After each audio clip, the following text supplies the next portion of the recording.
Syadaralun, Presiden Joko Widodo dalam sambutannya di acara pembukaan Business Matching Produk Dalam Negeri tahun 2023 di Istora Senayan, Jakarta pada Rabu 15 Maret 2023 mengatakan, pemerintah terus berupaya menyeimbangkan harga gabah petani dengan harga beras ke konsumen.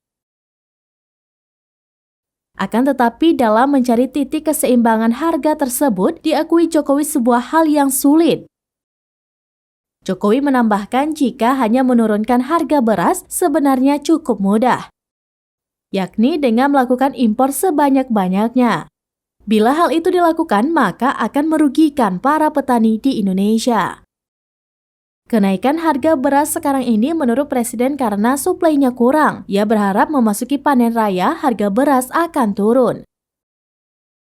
Sementara itu, Ketua Umum Partai Demokrat Agus Harimurti Yudhoyono atau AHY mengatakan saat ini masyarakat mengeluhkan adanya kenaikan harga beras. AHY menyebut keluhan itu disampaikan Yanti, seorang ibu rumah tangga di Sulawesi Tengah.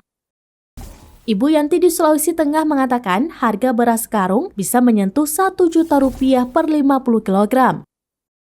Menurut AHY, melalui kenaikan tersebut artinya harga per kilo mencapai Rp20.000. Di sisi lain, dia menuturkan jika Yanti mengeluhkan tidak memiliki uang untuk membeli harga beras yang naik. Selanjutnya, AHY juga menyebut bahwa pelaku UMKM masih kesulitan bangkit dari keterpurukan pasca pandemi, khususnya untuk mendapatkan akses dan bantuan modal usaha.